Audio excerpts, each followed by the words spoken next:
How are you folks? Welcome to the programme. Tonight on the show, it's a Tom Waits special. He's got a new album out called Real Gone, which, by the way, he describes himself, and I'll give you this one here, as an electric pillbox. A homogeneous concoction of mood elevators, mind liberators and downers, an alchemical universe of rattling chains, oscillating rhythms and 9-pound hammers. So he hasn't changed a bit then. Good to see it. Gigs-wise, by the way, Tom Waits, people still talk about those shows when he played the Olympia in Dublin, and lots of people, that was many years ago, they were absolutely brilliant. Lots of people have been texting us on the show to tell us that they're trying to get tickets for his upcoming gigs in anywhere from London to Amsterdam. Well, I have the gig list here in front of me. It is Saturday the 13th of November in Antwerp in Belgium. Then he's able to manage 3 gigs in Berlin and 3 gigs in Amsterdam, 1 in London and none in Dublin. That's not fair. We'll give you the old web address later on. You can bombard it with all your kind of annoying little things saying, please play Dublin, Tom. Anyway, just for the dates, it's Berlin on November 15, 16, 17. It's Amsterdam on November 19, 20, 21. It's London's Hammersmith Apollo on the 23rd of November. And that's it, basically. Also, by the way, upstairs earlier on today, I was somebody came up to me who's very young and likes the pop charts and said, I see you're interviewing Tom Waits tonight at 6 o'clock. I said, yeah. I said, who's Tom Waits? I thought it was rather funny. I said, well, he's cooler than anybody. He's been in the charts for the last 5 years, that's for sure. I do have a one-sentence explanation, or at least description of the guy. The gravel-voiced bard of low-life America, his bittersweet ballads and twisted operettas have made him one of the most distinctive voices in modern music. And he's got a parallel film career playing drunks, losers and jailbirds. Perfect. Anyhow, he's at home, he's on the phone. Tom Waits, that's who we're talking to the programme tonight. Let's start off with something from a long, long time ago from Tom Waits, which is when his voice sounded almost normal. This is the song called Martha. And there you go, that's music, of course, from Tom Waits. He's got the new album out called Real Gone, and I'm delighted to say he's on the line now. Tom, how are you? Dave, okay, how are you, man? Very good indeed. Tom, one of the things about the kind of press release or liner notes or whatever with the album, it says that these 15 tracks on Real Gone, from primal blues, I'll take a wild stab at that and think I understand it, to cubist funk. Could you explain me to cubist funk? Gee, I don't know, Dave, I made it up. Now I'll make up a definition to go with it. It's when you cut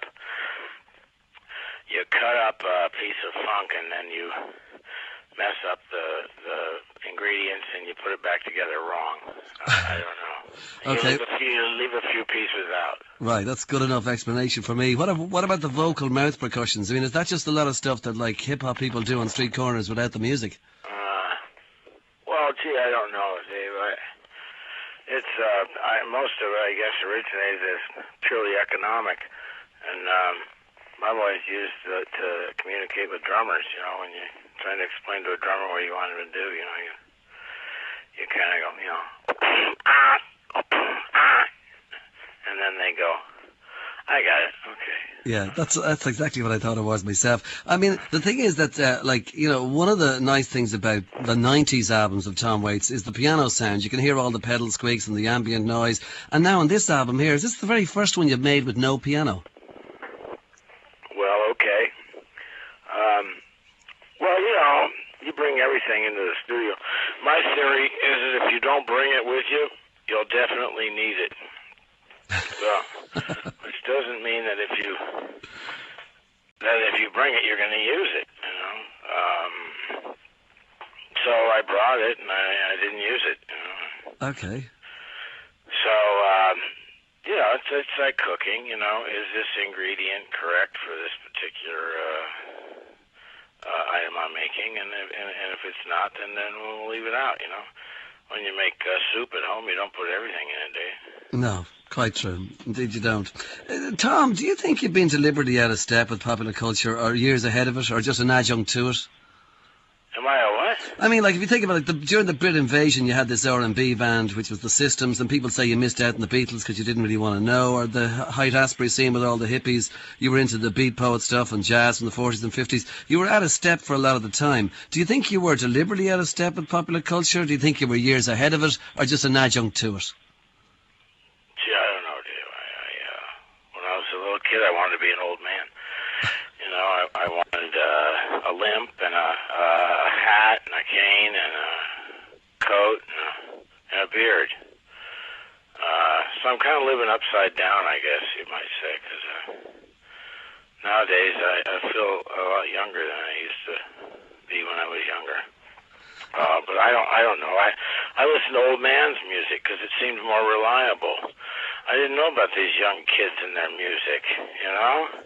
maybe it won't be around very long. I better, I better listen to something that's a little more established.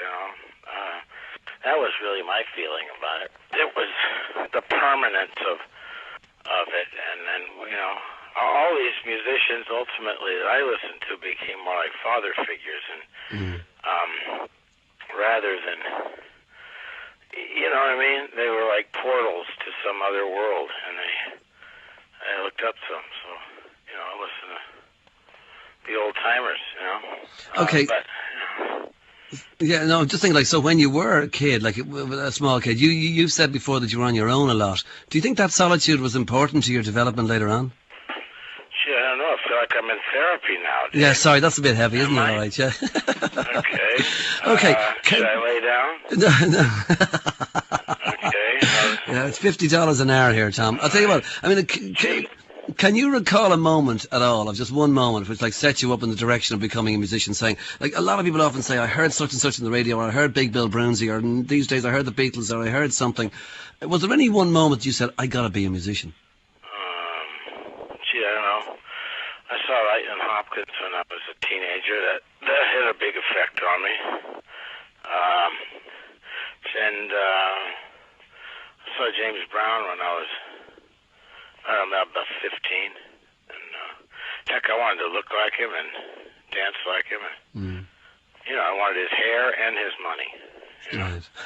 So I don't know, but it's a long road from wanting to play music to actually doing it.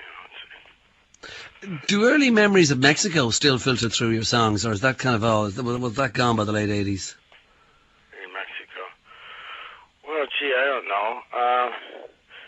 Everything that you think or listen to or eat or dream up doesn't wind up in your music, I mean, or if it does, you may not notice it, I mean, Howlin' Wolf loved to listen to Jimmy Rogers, and Frank Sinatra loved the Rolling Stones, go figure. Okay. With the writing of the stuff, I mean, most of the significant changes that you went through musically and as a person, you said, began when you met your wife, Kathleen. Has she been writing with you on this album as well?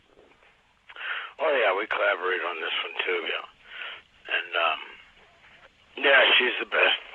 And, she's, I don't know how to describe her. She's done a million things, She kind of pushed me out onto the freeway in a baby carriage, I was, I don't know. She's done a lot of stuff. She used to be a newscaster, and she actually drove heavy equipment for a while, which I really admired, that she knows how to start up an earth mover. She can run a Caterpillar, a steam shovel, all that stuff, So she understands, music and engineering. So I appreciate her. Absolutely. Is she Irish? She's Irish, yeah. That's why I appreciate her. Where's she from in Ireland? Well, I think her father's father was from County Cork, I believe, and we get over there every now and then. And she comes from a big, wild, loud Irish family. There was a lot of noise at the dinner table and carrying on, and so I fell in love with the whole clan. Okay, Tom, do you think in some ways that, like, with the experimenting with all the ethnic instruments and the unusual recording techniques and the found sounds and the bizarre textures, had Kathleen got a lot to do with that? Are you saying when she pushed you out onto the highway and you're sitting in your pram or whatever, or as you call it, that was that her helping you go to those sounds? I don't know. It's hard to say, because, every relationship, sometimes it's 50-50, sometimes it's 70-30, It's hard to tell. I don't know. It's kind of like lighting off firecrackers. Sometimes you get to light them, and she gets to throw them, I don't know. It's different every time. But, she did, encourage me to produce my own record, because I'd never done that before. And didn't really have the guts to do it, and nor had I found a record company with the guts to allow me to. So when we did it, we did Swordfish Trombones, and we handed it in. The guy said, "You're going to lose all your old audience, and you'll never get a new one." And so we played it for Chris Blackwell at Island, and he loved it, and he put it out. And so that was a big turning point for me in 1980 when I started hearing things differently and doing things differently. So do you think you would see it then in terms of a recording artist as like having the two distinctive kind of things in terms of 70s and 80s? For instance, if you think about like the Heart of Saturday Night or Nighthawks the Diner or Small Change or whatever, or Heart Attack and Vine, up to there, you had this kind of very prolific 6 years. The Swordfish Trombone thing was Island Records by the early 80s. So to many people that was a very creative and quite startling turning point. Was it that way for you, or was it just a natural progression and you didn't realise what all the fuss was about? I don't know. You kind of want there to be some kind of a fuss, but people are listening. That you've entered some other portal, or you've made a left turn off the main highway. You want people to notice. Making songs the old way for me was more like I don't know, putting my head on somebody else's body. I was trying to sound like an old man, and I think I've gotten a lot younger in a lot of ways. I certainly write songs a lot faster. We write them a lot a cappella, and I write in the car. It's the only place I can get myself alone nowadays. So play I write in the car. And when you write in the car, does that mean you have a tape recorder to take down what your head is saying? Oh yeah. So we go out for a drive, make up a bunch of strange tunes, and then come back home. All right. Okay, well, listen, we do have the new album, but I just want to play one from one of the albums you mentioned there. What are you going to play? Well, we're talking Tom Waits. I'm going to play a track now from Swordfish Trombone. Hey, what do you play? Well, which track would you like? I'll play any track you like. Underground. I like Frank's Wild Years. I like Shirley. Okay, Frank's Wild Years it is. Okay, there it is. Frank's Wild Years is the name of the song. It is Tom Waits we're talking to. That's from the album from now. Mother of God, 21 years ago at this stage of the game, 1983, Swordfish Trombone. The new album is out now. It is called Real Gone. What's the thing about a new album with you, Tom? I mean, like, what makes you want to go back into the studio? I mean, there was a 6-year gap at one stage there in the 90s. Do you just say, this is what I do? I'm a musician. I go in, I make records, I tour live. That's it. Yeah, I don't know. What makes you want to go back in? The only thing that makes you go back in is that you're going to make some new tunes because you're tired of all the old ones. There's no other reason to do it. Otherwise, you just make one record and then you'd be done with the whole business. So, I think after a while it gets like a seasonal thing. There's a planting, and then there's a watering, and then there's a pruning, and then there's some kind of harvest at the end, just like everything else that's alive. And it's exciting when you say let's start a record, and you kind of gather all your forces. And I don't know. It's hard to talk about. But it happens naturally. And did it happen naturally? Like, you were working in a pizza place for most of your teens. At the age of 19, when you kind of gave it up and started to make records or whatever, or wanted to make records, is that when you started writing, or had you been writing well before that? Well, I don't know. You're always thinking about it, whether you write anything down or not.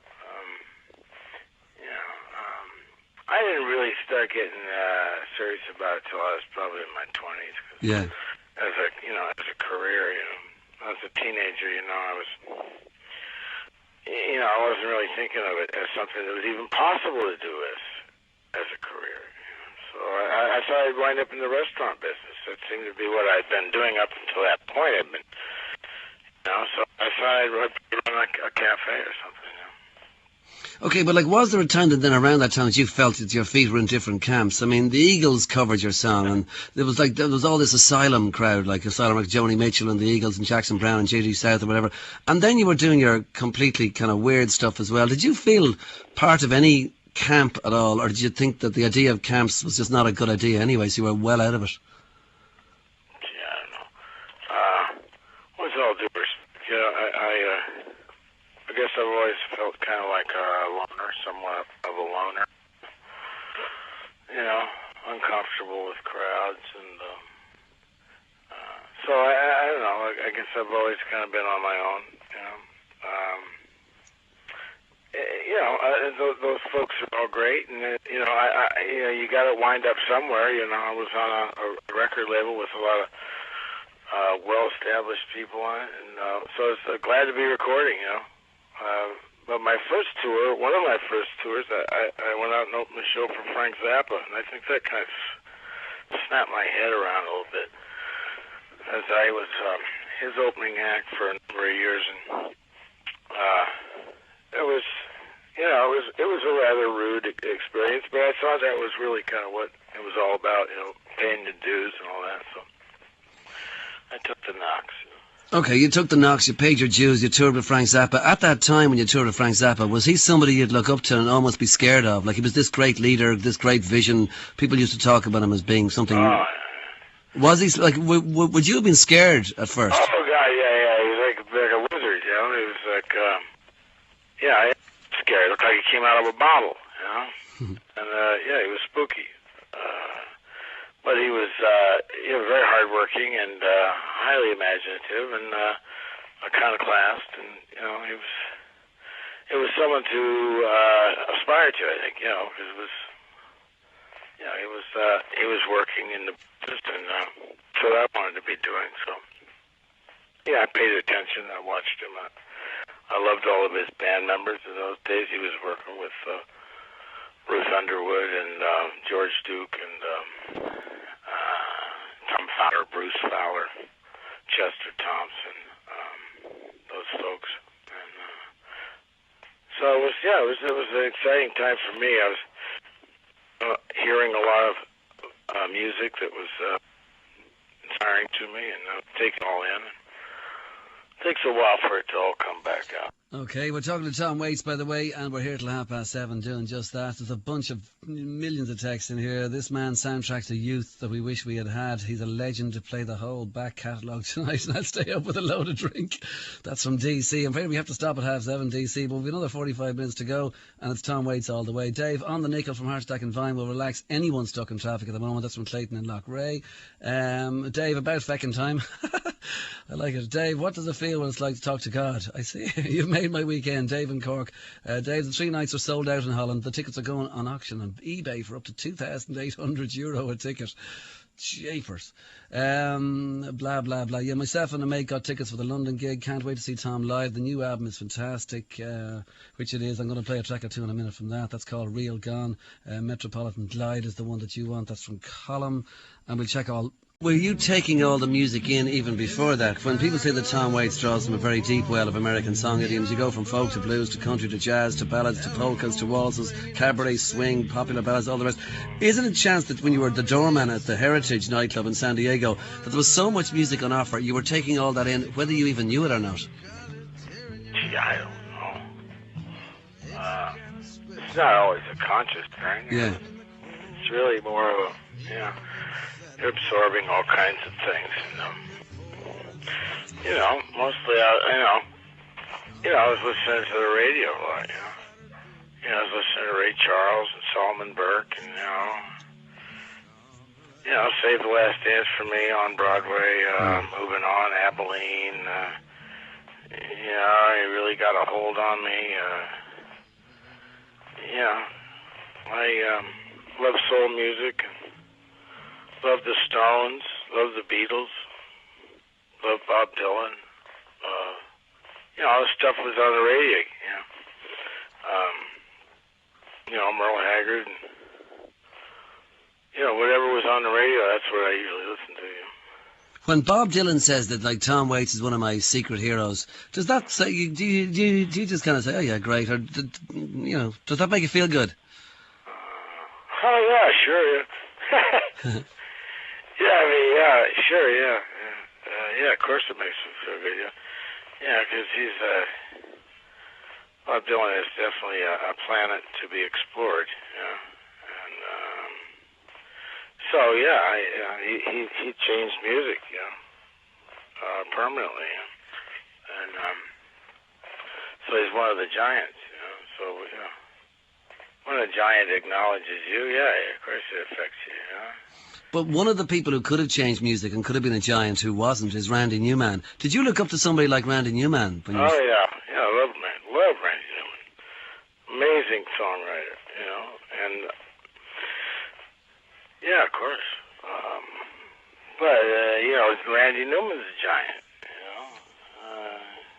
no question about that. Would it be possible to say that an album like Mule Variations is your most intimate album, or is that that's for other people to decide? It's not for you to say one way or the other. I don't know. When it's done, it's done. You move on to something else. It's exciting when you're working on it, but when it's over and it's done and it's released and it's out, it's finished. For me, it's not really. There's very little else I can do to it once it's out. So, but I like the tunes on there, and we worked on one of those songs for we did about 14 different versions of it on that Get Behind the Mule, and so my wife finally said, well, when she heard us working on the tune again, we were doing a Cuban version, then we did a Chinese version, then we did an acapella version, then we did one with strings, and we whatever. Couldn't seem to land on the right one. She says, "Oh, it sounds like another Mule variation." So that's where our title came from, and seemed to stick. And, but no, once they're done, and you're more interested in fresh material, new stuff down the road. Tom, just final bits. In terms of your movie career and that, you always play the strange character in a movie. Is that what suits you best, or are you just typecast? I don't know. I'm not really an actor, I do some acting, so I'm like a plumber that does a little electrical, like a farmer who writes a little poetry. Right. That's all. And I dig it. I have fun with it. I meet interesting people and go to weird places.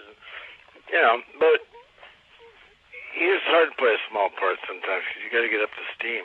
It's hard to get up to speed on a film where it's already been going on for 6-8 weeks, and you come in and do your bit in 3 days. It's it looks easy, but it's not. So, but I leave that to the people who really do it well. I get a kick out of it, but I'm it's not my real calling, Okay, well, one part of your real calling is on stage. Those gigs in Dublin, for instance, so many years ago now, I can't remember exactly when. Some gigs at the Olympia in Dublin are still being talked about by those who were there. So, when are you coming back? I don't know. I think we're coming back sometime in November. I think we're going to go to London for a couple of days, but I'm not sure when. Okay. There is a thing that happens in upstate New York somewhere, which is called Waitstock. It's kind of an annual celebration of Tom Waits. Is that something you'd say, hey, I wouldn't mind dropping in on that sometime, or would you run a mile? Jesus. No, I have heard about it, and I can't imagine what these people do. I guess, they get up late, and then they have whiskey and eggs. I don't know what it is. To be honest with you, it's some form of worship of some kind, but I can't imagine being there, or I try not to think about it. God, bless their hearts.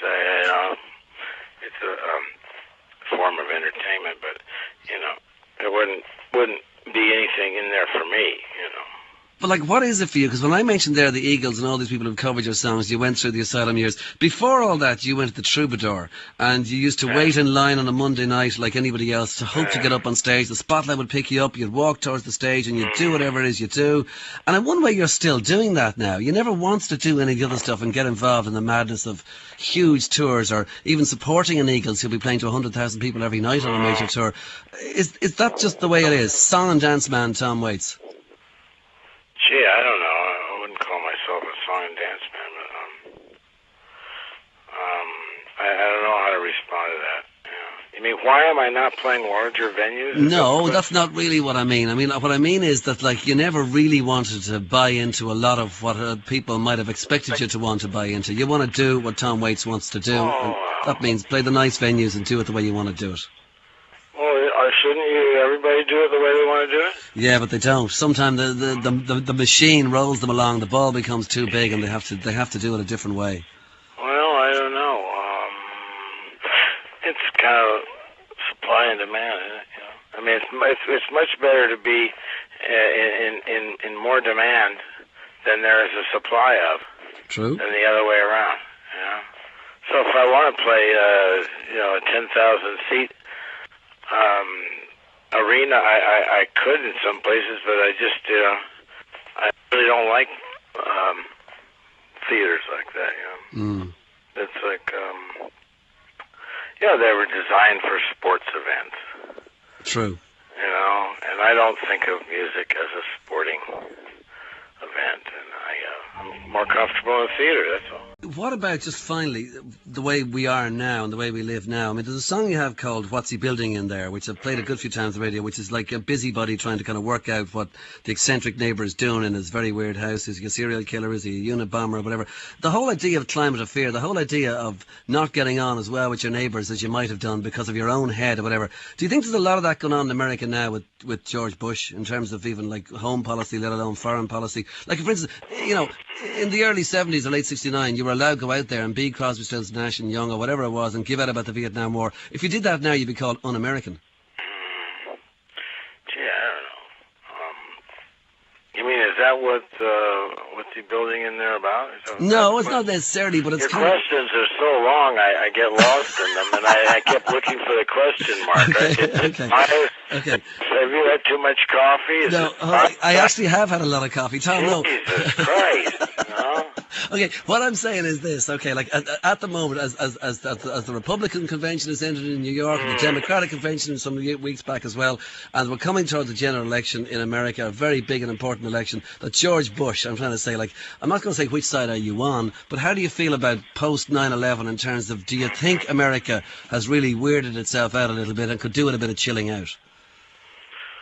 Well, I say this is probably one of the most important elections that we've had in a long time.